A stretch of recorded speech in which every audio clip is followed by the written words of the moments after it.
El apóstol Pablo finaliza la exposición de la verdad maravillosa que ha venido tratando, no solo en este bloque final que empezamos a exponer hace ya 20 días en torno a la relación de Israel como etnia frente al Evangelio, lo cual corresponde al capítulo 9, 10 y 11 de la epístola a los Romanos. El apóstol Pablo finaliza no solo esta sección, sino toda la epístola, todo lo que ha enseñado en la epístola acerca del plan glorioso de salvación y las doctrinas gloriosas que allí trata, finaliza alabando a Dios, dando una expresión de alabanza a Dios. Ahora, antes de estudiar esta expresión de alabanza a Dios, debo decir de que esto debe ser lo común en cualquier cristiano que se acerca a la verdad de la palabra del Señor. Es decir, no hay otro camino al acercarse a la verdad de la palabra de Dios sino terminar dando gritos de júbilo, de gloria a nuestro buen Dios. No hay otro camino. Lo que hace Pablo aquí en los versículos 33 al 36 del capítulo 11 de Romanos es la expresión natural de un hombre que se acerca a las palabras del Señor y se encuentra abrumado por esa sabiduría y ese amor inexplicable. No puede ser de otra manera, porque la teología debe llevar a la doxología, como decía John Stott. No puede haber doxología sin teología. No es posible adorar a un Dios desconocido. Así que cuando alguien se acerca a la palabra del Señor, debe terminar, sin lugar a dudas, alabando su maravilloso plan, su excelsa sabiduría. Nuestro Señor Jesucristo nos enseñó, cuando tuvo su encuentro con la mujer samaritana, que Dios busca adoradores en espíritu y en verdad.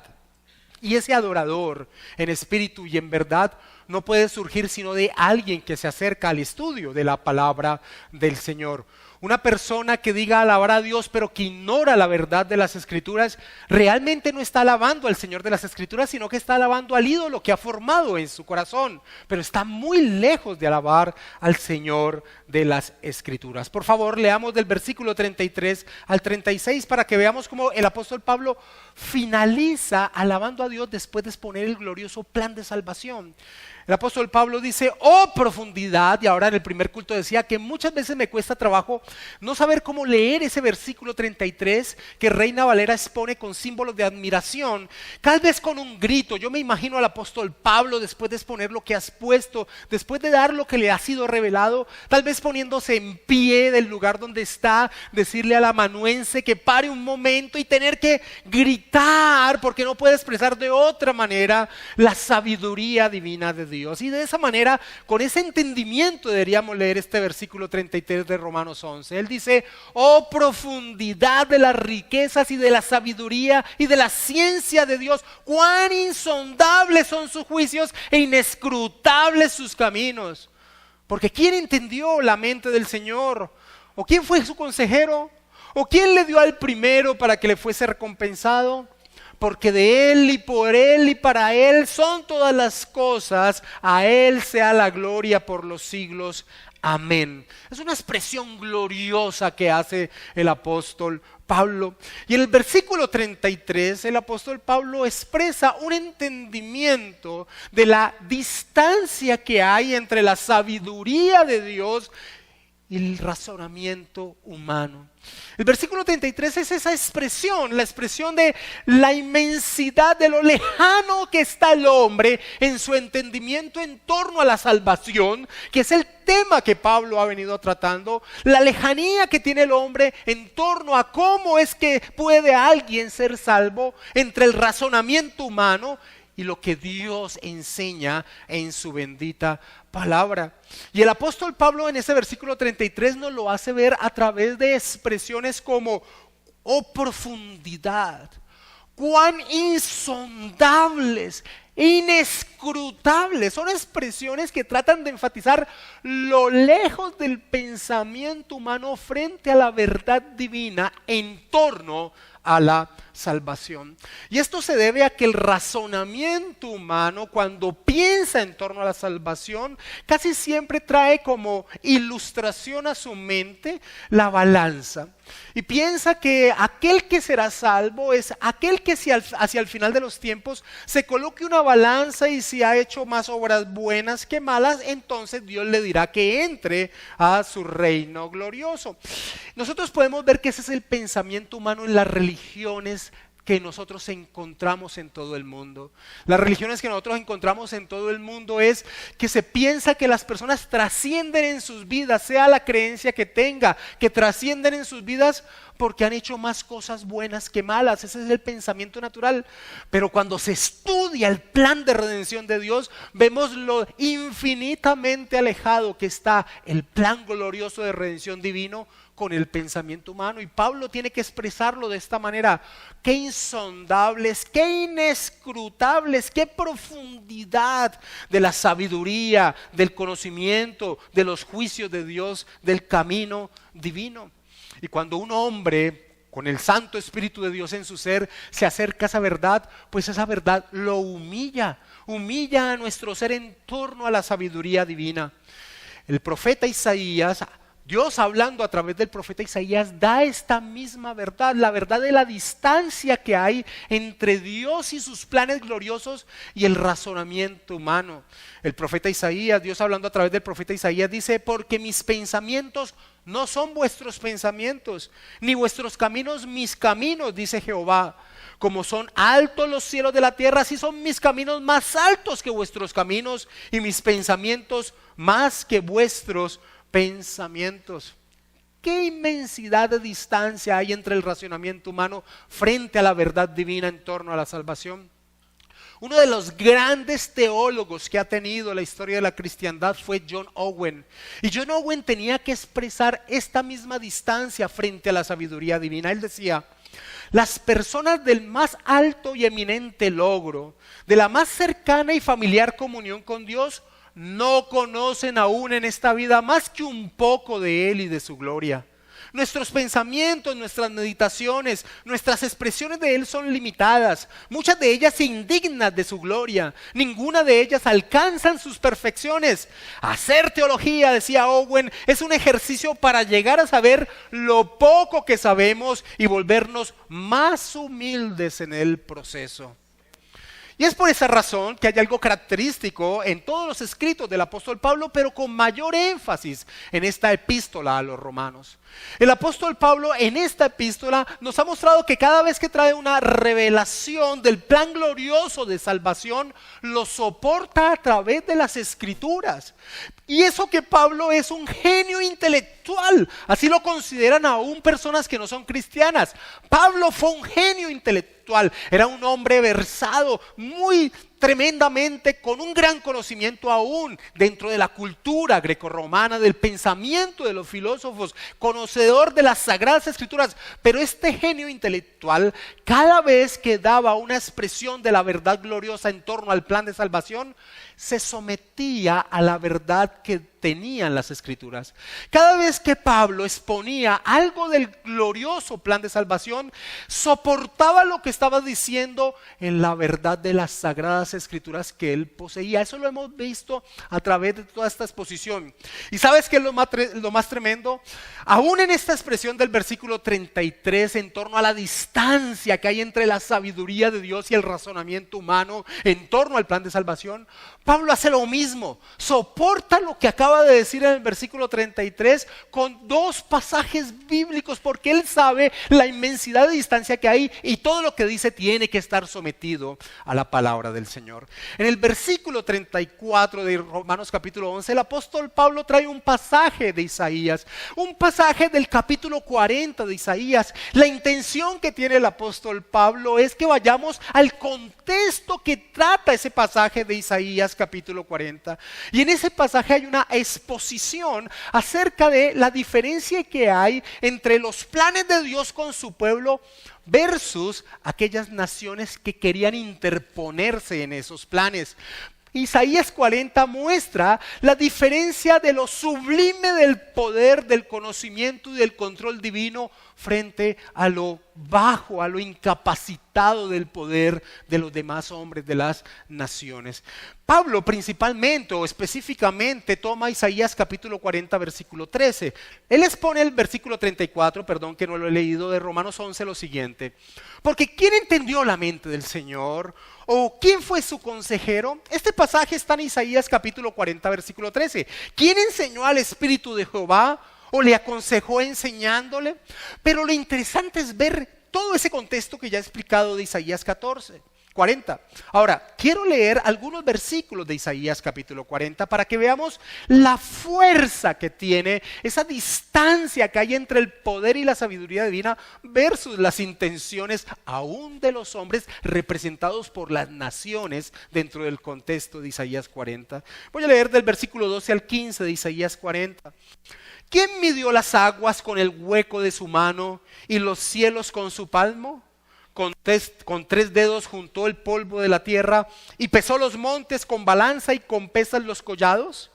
¿Quién enseñó al Espíritu de Jehová o le aconsejó enseñándole? ¿A quién pidió consejo para ser avisado? ¿Quién le enseñó el camino del juicio, o le enseñó ciencia o le mostró la senda de la prudencia? Cada una de esas preguntas retóricas tiene una respuesta clara. Nadie, porque nadie está al mismo nivel de Dios. Dios, no hay nadie al mismo nivel de Dios. Él está por encima de todo. Así que son preguntas retóricas que se responden con nadie. Por eso lo que sigue diciendo el versículo 15 de Isaías 40 es una reafirmación del poder divino y la distancia entre la sabiduría de Dios y el razonamiento humano. He aquí que las naciones le son como la gota de agua que cae en el cubo, y como menudo polvo en las balanzas les son estimadas. He aquí que hace desaparecer las islas como polvo. Esa es la descripción, esa es la distancia que hay entre Dios y los hombres aún representado por las naciones, y que Pablo trae en ese versículo 34 como soporte escritural a lo expresado en el versículo 33. Y el otro pasaje que vemos reflejado en el versículo 35 es del libro de Job. Del versículo 35 de Romanos 11 dice: ¿o quién le dio a él primero para que le fuese recompensado? Ahora, cuando nosotros entendemos el contexto del libro de Job, entendemos lo que está haciendo el apóstol Pablo. Job, dentro de su desarrollo de lo inexplicable que está aconteciéndole, todas esas cosas que le vinieron de un momento a otro, empieza de una forma u otra a decir o a pensar que hay una injusticia en lo que él está viviendo, que no es justo lo que él está viviendo. A lo cual, hacia el final del libro de Job, Dios aparece y le expone su grandeza, su dominio, su control, su perfección, que no hay nada que se salga de sus manos y que todo lo que hay le pertenece. El pasaje que toca Pablo en el versículo 35 es Job capítulo 41 versículo 11. Allí dice: ¿quién me ha dado a mí primero para que yo restituya? Todo lo que hay debajo del cielo es mío, dice Dios. Ahora, cuando Dios se le presenta a Job y se presenta tan sublime como es, hay algo tremendo en la respuesta de Job. Job entiende que mucho de lo que acontece él no puede entenderlo. Por eso le va a pedir a Dios que él hable y que él escuchará y aprenderá. Y ese pasaje quiero que vayamos allí a Job capítulo 42, versículos del 2 al 6.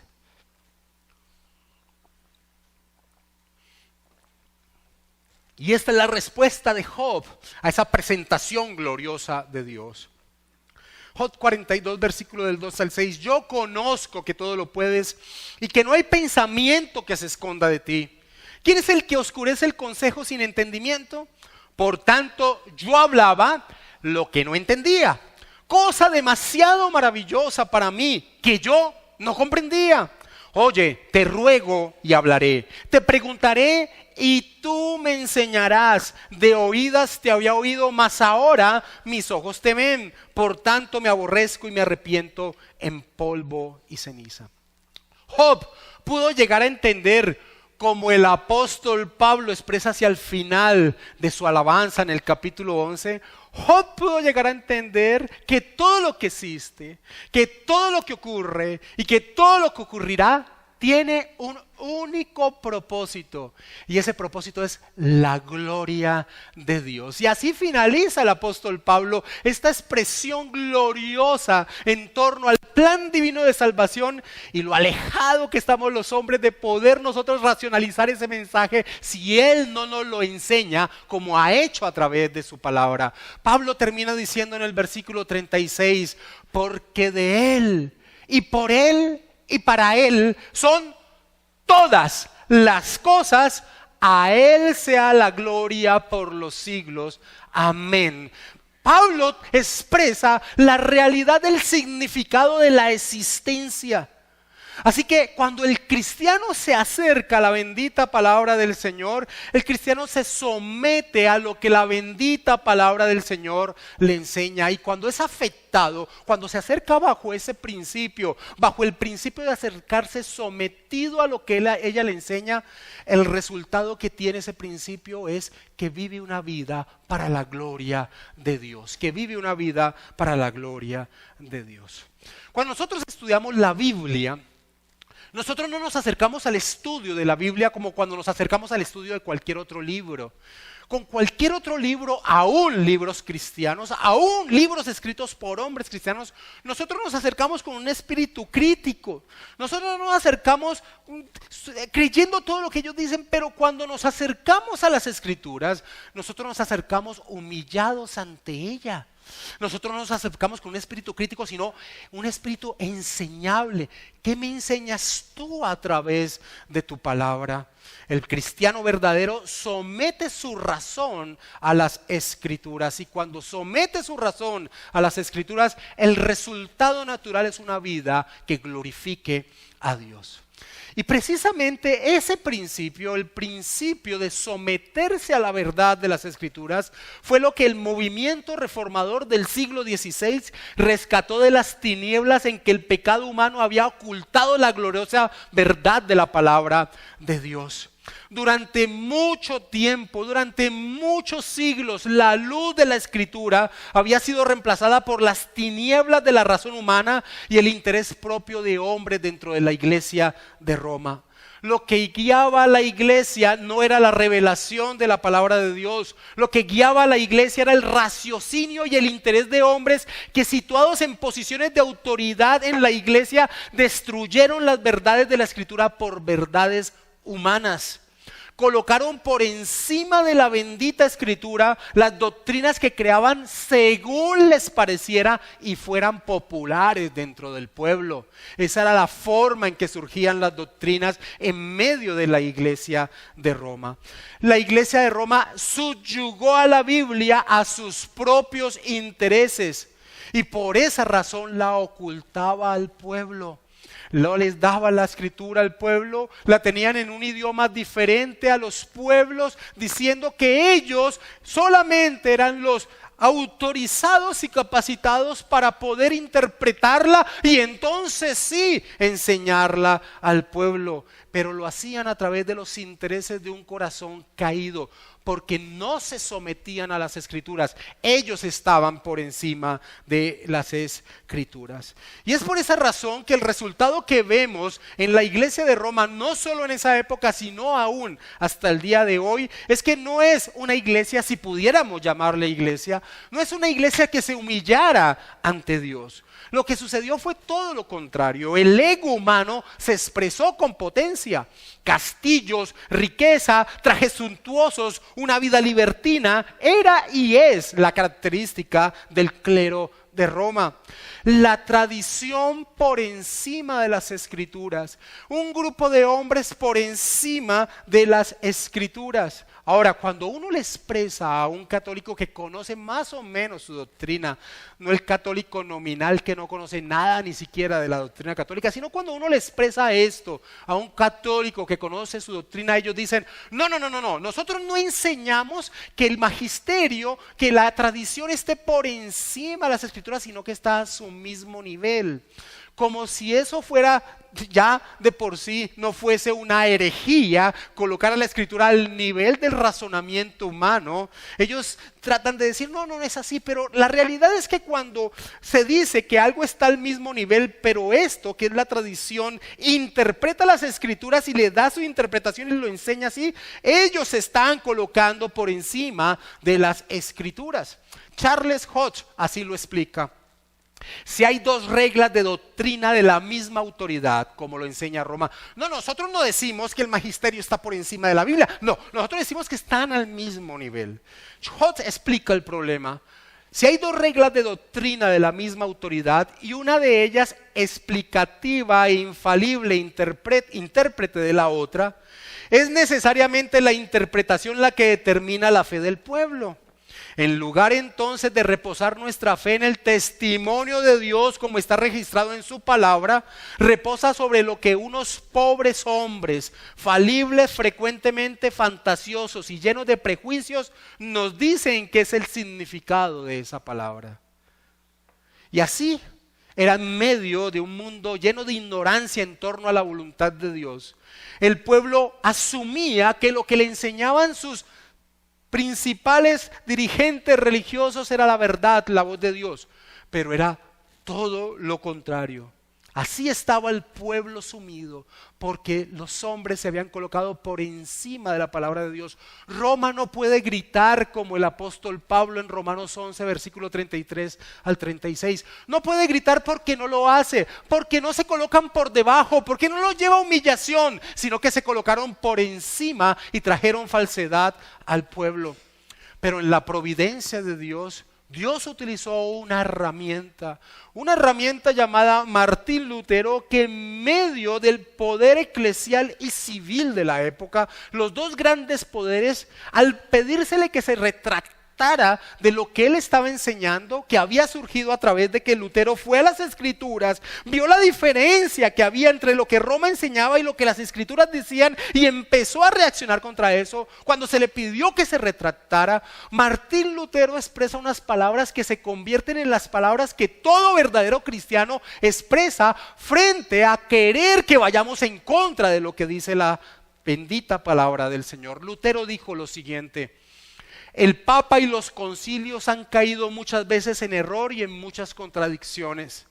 Por lo tanto, si no me convencen con testimonios sacados de las Sagradas Escrituras, de manera que quedase convencido y mi conciencia sujeta a esta palabra de Dios, yo no quiero ni puedo retractarme de nada, por no ser bueno ni digno de un cristiano obrar contra lo que dicta su conciencia. He aquí, no puedo hacer otra cosa, que Dios me ayude. Amén. Estas palabras deben ser las palabras de cualquier cristiano que está sometido, que está humillado a la verdad de Dios, porque entiende la distancia inmensa entre la verdad de Dios y la incapacidad humana. Estas palabras de Lutero expresan lo que fue el fundamento, la base del movimiento reformador, y que se expresa con su lema sola escritura, sola escritura.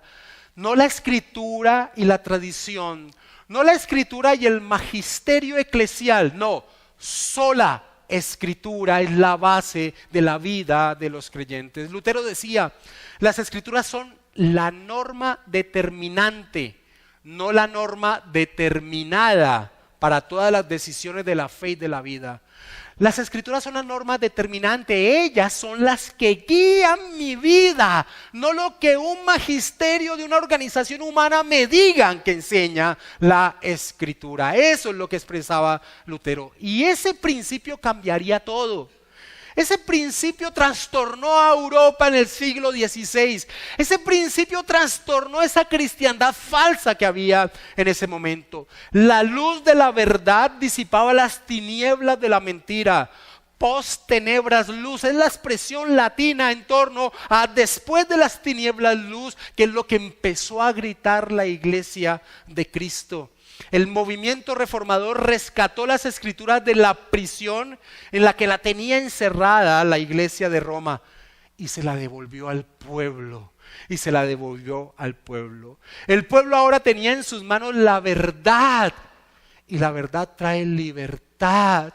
Tenían la libertad de ya no tener un terror inmenso, de no estar en las filas de la iglesia de Roma, porque ellos les habían enseñado que fuera de la iglesia no hay salvación, que ellos administraban la gracia de Dios. Y la Escritura les reveló que solamente unidos a Cristo se es salvo, no a una institución humana. La iglesia de Cristo ahora entendía que su salvación no dependía de una unión con una organización humana, sino de su unión con Cristo.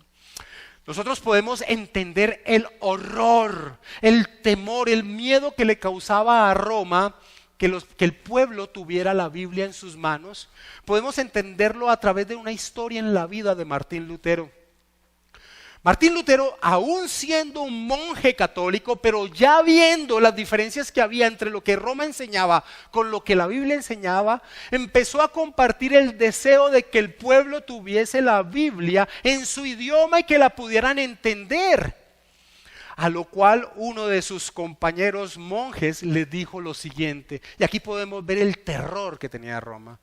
Él le dijo: Martín, ¿no te das cuenta de lo que sucedería si se le permite a cada niño, campesino y zapatero leer la Biblia? Como en el sentido de, no la van a entender. Nosotros somos los únicos capaces de entender. ¿Cómo se te ocurre, Martín, decir eso, pensar eso? Martín, ¿no te das cuenta de lo que sucedería si se le permitiera a cada niño, campesino y zapatero leer la Biblia? A lo que Lutero respondió sabiamente: sí, sí sé. Tendríamos más cristianos.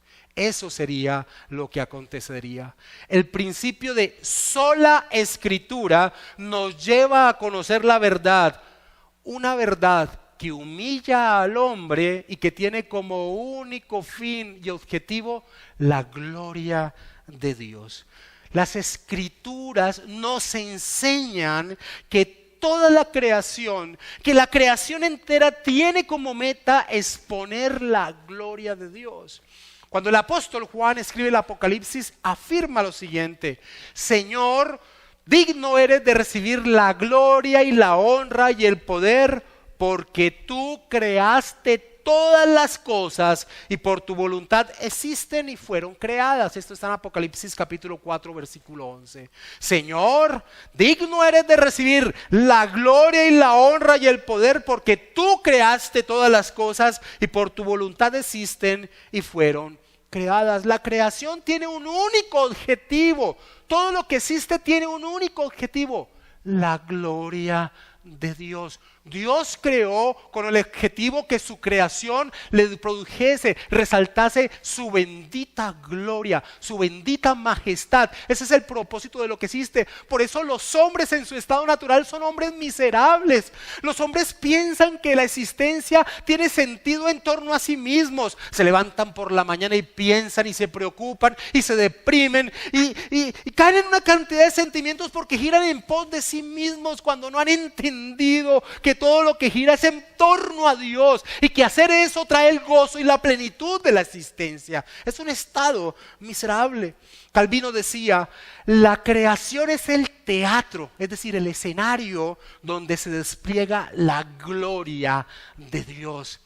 Un teólogo contemporáneo llamado James Hamilton dice: Shakespeare mostró su genio en un teatro llamado The Globe, es decir, el globo terráqueo o el mundo. El lugar recibió un nombre adecuado, ya que Shakespeare levantó el espejo de la naturaleza y representó el mundo tal como es. El mundo, sigue diciendo Hamilton, el mundo real donde Dios muestra su genio es el arquetipo del teatro donde Shakespeare mostró el suyo.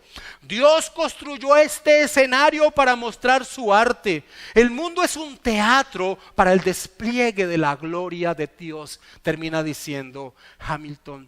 La creación entera tiene ese propósito y nosotros hacemos parte de esa creación. Ese es nuestro propósito, ese es nuestro significado, pero nadie podrá entender ese significado y ese propósito sino a través de la base de sola escritura, que la escritura sea la que guíe su pensamiento, su razonamiento, al entender lo distante que está su razonamiento de la verdad de Dios. Ahora, la caída del hombre, el pecado no destruyó ese propósito, no lo echa a perder. En el consejo sabio de Dios, en sus planes eternos, en sus decretos insondables, Él determinó que su gloria se expresara aún con mayor potencia en el plan de redención. Aún la caída del hombre no echa a perder el propósito de Dios con su creación, no lo echa a perder, porque en el plan de redención se expresa con mayor potencia su gloria. Quien es la misma imagen de la sustancia de Dios, la segunda persona de la Trinidad, el Verbo se encarnó para venir a salvar a los suyos. Y me encanta cómo el apóstol Juan en su prólogo expresa esa encarnación. Él dice en el versículo 14 del capítulo 1 del Evangelio de Juan: y aquel Verbo fue hecho carne y habitó entre nosotros, y dice Juan, y vimos su gloria. Gloria como de aquel que es de la misma clase del Padre. Gloria como del unigénito del Padre, lleno de gracia y de verdad. Aquel Verbo se hizo carne y habitó entre nosotros, y vimos su gloria, gloria de aquel que es de la misma clase y sustancia del Padre. Qué plan glorioso, que excede el razonamiento humano. Cuán alejados estamos de la mente de Dios. Pero este plan es velado cuando el hombre cierra las Escrituras o pone su razón por encima de ellas, como sucede y sucedió con la iglesia de Roma. Y tristemente al día de hoy, con muchos mal llamados cristianos evangélicos, que al cerrar las Escrituras y al dejar que su razón trate de entender lo que es imposible para su razón entender, ha cambiado la gloria de Dios y ha exaltado la gloria del hombre. Todo cristiano debe preguntarse si el principio de sola Escritura es real en su vida. Pues si no lo es, ahora, ¿cuál es el principio de sola Escritura en tu vida? Que tú te dejas guiar, que tú te sometes a la verdad de la palabra de Dios. Tú entiendes que estás muy por debajo de la sabiduría divina, como lo entendió Job y como lo expresó Pablo. Estás muy por debajo. Tú te dejas guiar por esa verdad, esa es tu verdad. Si ese principio de sola Escritura no está anidado en tu ser, tú nunca vas a glorificar a Dios con tu vida. Nunca lo llegarás a hacer. Por eso debemos preguntarnos si ese principio realmente está anidado en nuestro ser. Joel Vicky hace estas siguientes preguntas en torno a si ese principio está anidado en nuestro ser. Él pregunta: ¿qué tan bien entendemos el principio de sola Escritura? ¿Buscamos, amamos, vivimos y oramos sobre las Sagradas Escrituras? ¿Es la Biblia la brújula que nos guía a través de las tormentas y sobre las olas que encontramos en la vida? ¿Es la Escritura el guía que tenemos delante de nosotros siempre?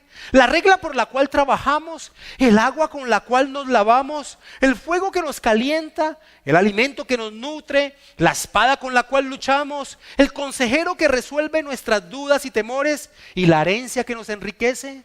¿Es eso la Escritura para nosotros? Sin el principio de sola Escritura, el hombre nunca podría conocer su miserable condición y pensaría como piensan la mayoría de hombres y la mayoría de religiones humanas, que el hombre gana su salvación por sus propias capacidades. ¿Y sabes qué es eso? Eso es robarle la gloria a Dios. Eso es glorificar al hombre y dejar a un lado a Dios. Pero la Escritura nos enseña que la salvación se debe única y solamente a la gracia de Dios. Solamente por gracia. No hay mérito alguno del hombre en torno a su salvación, porque no puede hacer nada, porque es un muerto espiritual. Y el apóstol Pablo en esta epístola a los Romanos nos lo ha enseñado. Aquel que abre la Escritura, aquel que abre Romanos, aquel que llega y piensa, sin haber conocido la Escritura, no, yo tengo que ganarme la salvación, yo tengo que ser bueno, yo tengo que ser un buen padre, yo tengo que ser un buen hijo, yo tengo que ser un buen ciudadano para que Dios esté agradado conmigo, y entonces cuando llegue el momento del juicio, Dios diga, tú eres un buen hombre, entra a mi reino. Quien piensa así, desconoce su estado miserable de incapacidad frente a esos objetivos que dice tener. Cuando uno abre las Escrituras y por ejemplo a través de la epístola a los Romanos, la Escritura te dice tu condición, y Pablo lo ha hecho en esta epístola a los Romanos que hemos venido estudiando. En el capítulo 3 trae un resumen de lo que las Escrituras dicen del hombre. En Romanos capítulo 3 versículo 10 dice, como está escrito, no hay justo ni aún uno, no hay quien entienda, no hay quien busque a Dios. Sí, tú que crees que llegaste y que tú siempre toda tu vida estuviste buscando a Dios, eso es una mentira de tu mente, no fue real. La Escritura, Dios mismo te dice que no existe ni uno solo. Todos se desviaron a una, se hicieron inútiles. No hay quien haga lo bueno, no hay ni siquiera uno, dice la palabra del Señor, que está muy por encima de tu razonamiento humano. Por cuanto todos pecaron, dicen Pablo en el 3:23 de Romanos, por cuanto todos pecaron y están destituidos de la gloria de Dios. Vi que sigue diciendo, la teología evangélica nos enseña, la teología evangélica no enseña a la gente a buscar la salvación en los sacramentos, en las buenas obras o en las decisiones por Cristo como hoy se hacen. Se opone a las nociones de libertad humana, fuerza de voluntad o mérito. Cuando Dios enseña a los pecadores que son depravados hasta el fondo, ¿qué sucede? La gracia soberana se convierte en la doctrina más alentadora de todas. Solamente la Escritura, solo a Dios sea la gloria, solo por gracia nosotros somos salvos. Gloria a Dios por su gracia, si no fuere por ella todos los hombres pasaríamos una eternidad en el infierno. Gloria a Dios por su gracia, y su gracia se manifestó. La segunda persona de la Trinidad se encarnó, vivió y murió y resucitó para llevar a los suyos al puerto de la salvación. Las Escrituras exponen esta realidad, la miserable condición humana, y entonces nos señala a Cristo, nuestro Salvador. Ahora, el medio con el cual nos apropiamos de la gracia de Dios, el medio con el cual nos apropiamos de esa obra de nuestro Señor Jesucristo, es la fe, la sola fe. La sola fe es ese principio que también la Reforma sacó nuevamente a la luz. La sacó de esa prisión en la que tenía la iglesia de Roma a esta gloriosa doctrina que es solamente por la fe. Solamente por confiar en Cristo somos salvos, no por confiar en una institución humana y sus métodos creados como el sistema sacramentario católico.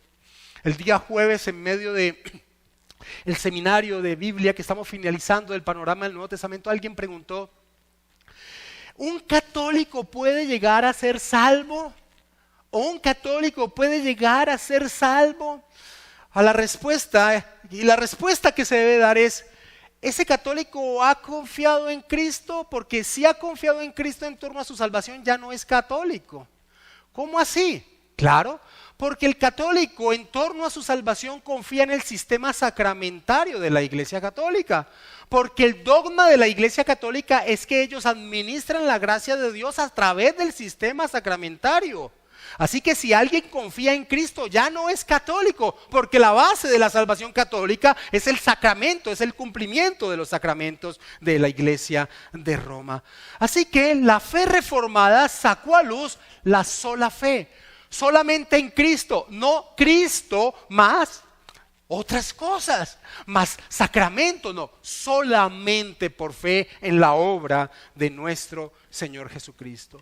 Y esto fue una libertad para los cristianos, porque Roma enseñaba y sigue enseñando, fuera de la iglesia de Roma no hay salvación. Fuera de la iglesia de Roma no hay salvación, como si ellos fueran Cristo. No, solamente por medio de la fe en la persona de nuestro Señor Jesucristo. Y por eso Él es el único mediador. Él es el único mediador entre Dios y el hombre. No Cristo y María y los santos, no. Solo Cristo. Él es el único mediador entre Dios y los hombres. El apóstol Pablo en 1 de Timoteo capítulo 2 versículo 5 expone esta gloriosa verdad. Él dice, porque hay un solo Dios y un solo mediador entre Dios y los hombres, Jesucristo hombre. Un solo mediador, no Cristo y María. No, espera, es que yo voy a María porque ella siendo una mujer es como mi mamá, entonces ella me va a entender mejor y va a ir a decirle a Jesús en el oído que verá que este pecador, que entonces que lo hace. No, eso es como rechazar la bondad de Cristo quien murió por nosotros, a quien la Escritura lo señala como aquel que es un sacerdote que entiende nuestras debilidades porque padeció esas mismas debilidades. Eso es escupir la Escritura y colocar dentro del razonamiento humano por encima de las Escrituras una criatura quien roba la gloria que solo le corresponde a Cristo. Eso no es algo liviano, es algo satánico, no es real. Así que las Escrituras y el principio de sola Escritura rescató esta gloriosa verdad. No una criatura se lleva la gloria, toda la gloria es para Dios. Solo Cristo, solo es el mediador entre Dios y los hombres. Lo que ha sucedido está bien reflejado, está bien expuesto por un teólogo del siglo pasado. Él dijo, el cristianismo actual estableció la relación entre Dios y el hombre al ajustar a Dios al hombre. No el hombre se ajusta a Dios.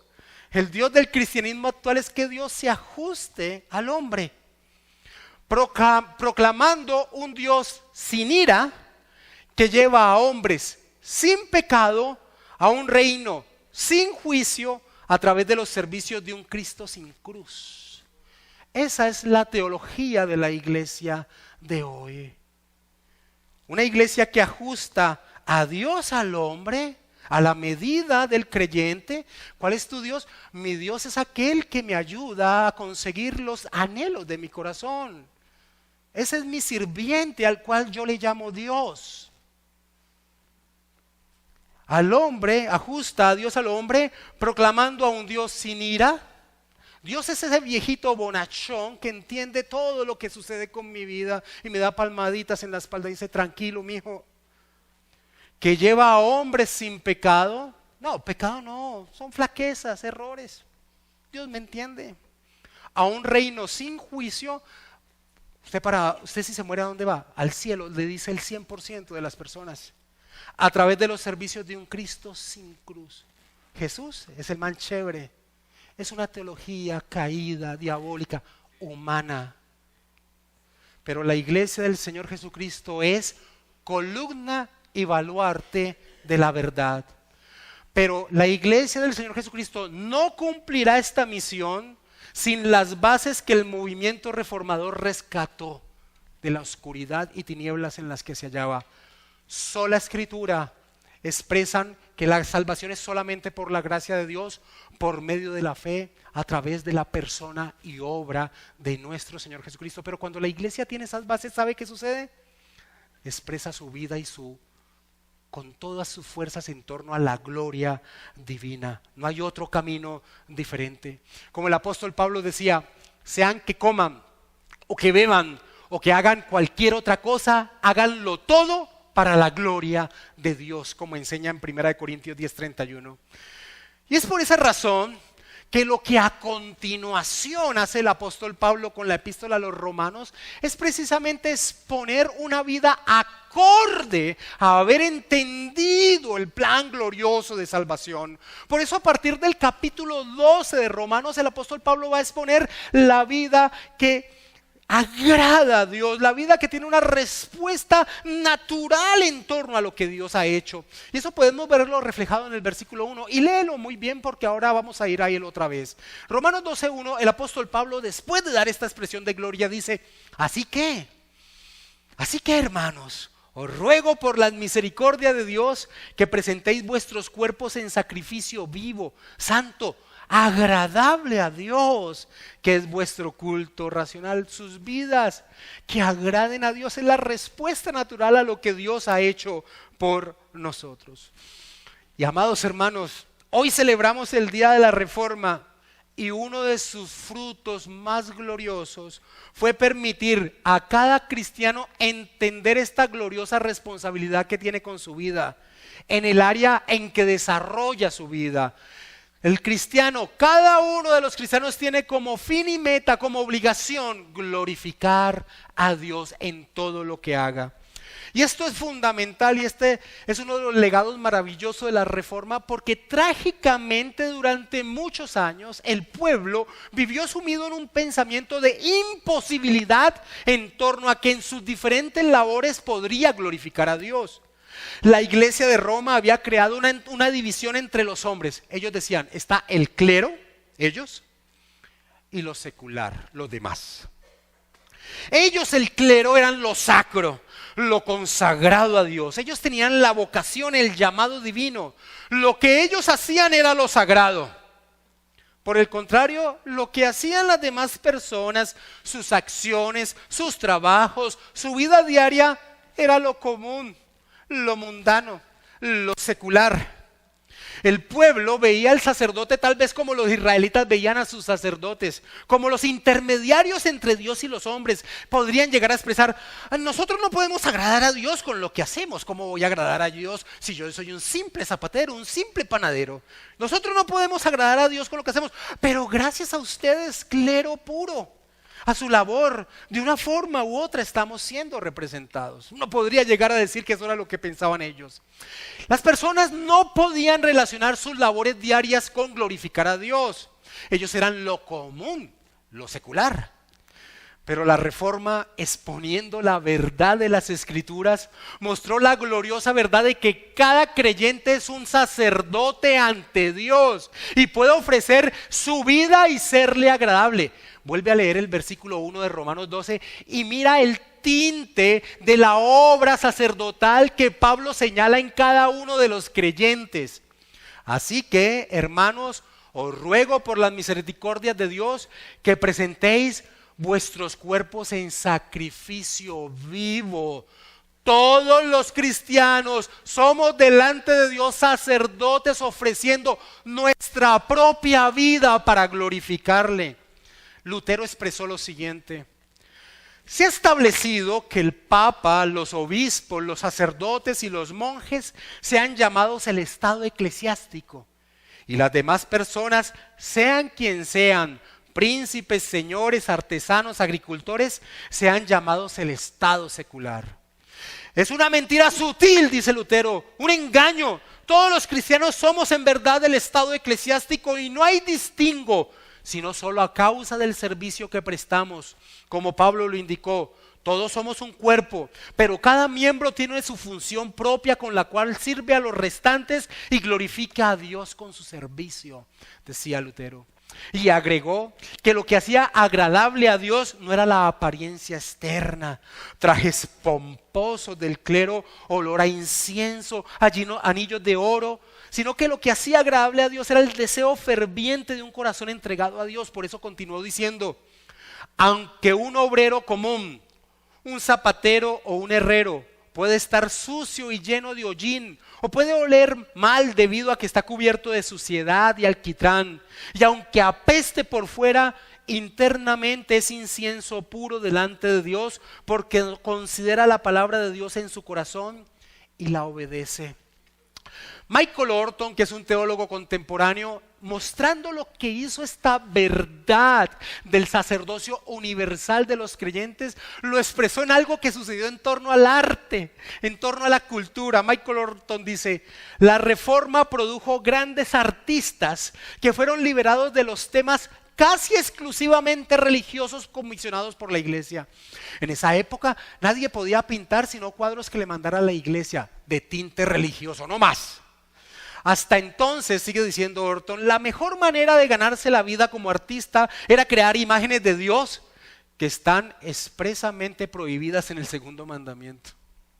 La Reforma cambió el énfasis de la iglesia al mundo. Irónicamente, la demanda de que el arte sirva a los intereses de la religión, la piedad y el culto minimizó la bondad de la creación, el reino común de la cultura y las vocaciones seculares. Sin embargo, los reformadores argumentaron que usted no necesitaba justificar tal actividad cultural en términos de su utilidad evangelística, moral y devocional.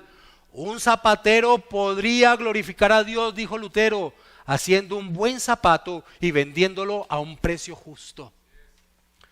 Los puritanos querían que sus hijos se crearan, se levantaran entendiendo esta gloriosa verdad.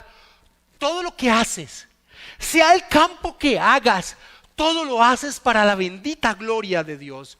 Por eso cuando escriben un catecismo para enseñarles a sus hijos la verdad de Dios, el que conocemos como el Catecismo Menor de Westminster, ellos en la primera pregunta dicen: ¿cuál es el fin, el objetivo principal del hombre? Y el niño tenía que responder: el fin principal del hombre es de glorificar a Dios y gozar de Él para siempre. Así se levantaban los hijos de los puritanos. ¿Cuál es mi objetivo? En el área que seas. Hay arquitectos, hay ingenieros, hay médicos, hay vendedores, hay personas que laboran dentro de la iglesia local, hay amas de casa, hay lo que hay. Todos tenemos una obligación, un objetivo, un fin en torno a nuestra existencia: glorificar a Dios. ¿Y sabes qué pasa cuando uno glorifica a Dios en lo que hace?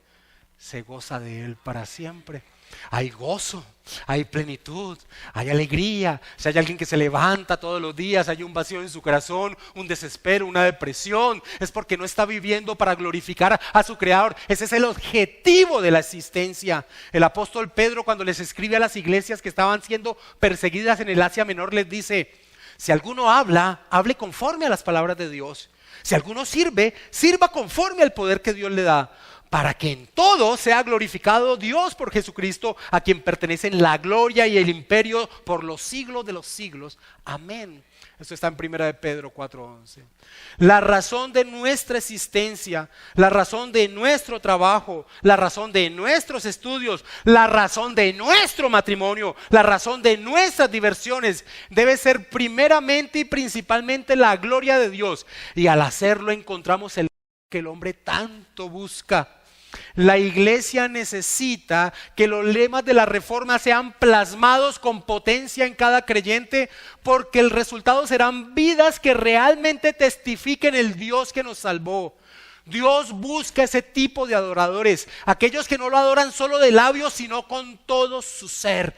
Y qué necesario es eso en medio de la iglesia de hoy. Una iglesia que, como los mismos profetas señalaban, Dios a través de los profetas: esta iglesia o estos hombres me alaban solo de boca, porque su corazón está lejos de mí. Un teólogo contemporáneo en torno a la iglesia actual dice: debemos vivir la verdad en medio de una iglesia que vive una mentira. Antes la religión estaba centrada en Dios. Antes lo que no conducía a la gloria de Dios era infinitamente pecaminoso. Ahora lo que no conduce a la felicidad del hombre es pecaminoso, injusto e imposible de atribuírselo a Dios. Ahora la gloria de Dios consiste en el bien del hombre. Antes el hombre vivía para glorificar a Dios. Hoy Dios vive para glorificar al hombre. Y mis hermanos, siempre en torno al día de la reforma, y como algo repetitivo, pero lo repetitivo no es malo.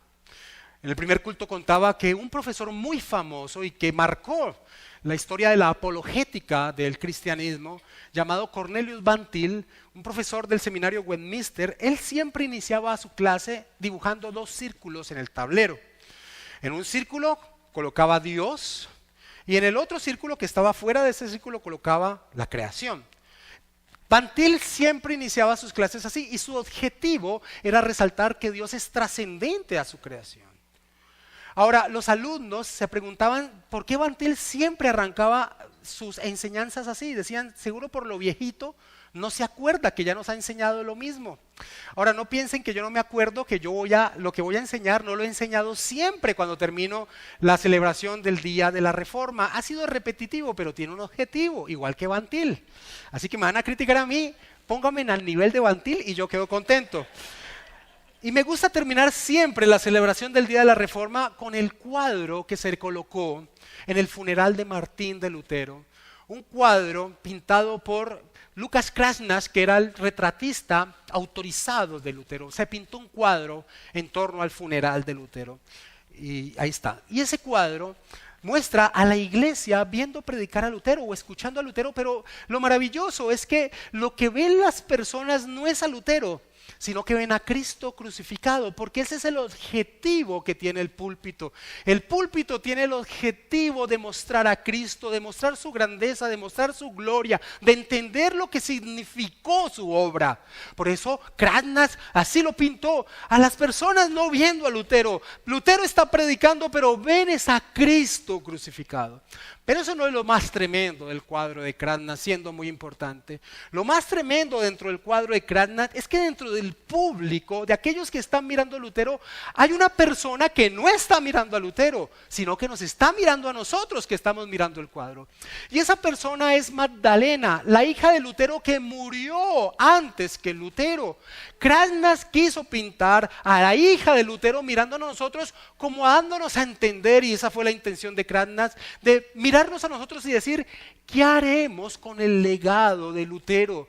¿Qué haremos con el legado de la Reforma? Nosotros somos cristianos evangélicos que basamos nuestra vida en el principio sola escritura, sola escritura. Si ese principio no es el principio de nuestras vidas, no somos dignos de ser llamados evangélicos, y es lo que tristemente sucede al día de hoy con muchas falsas iglesias cristianas que no tienen este principio.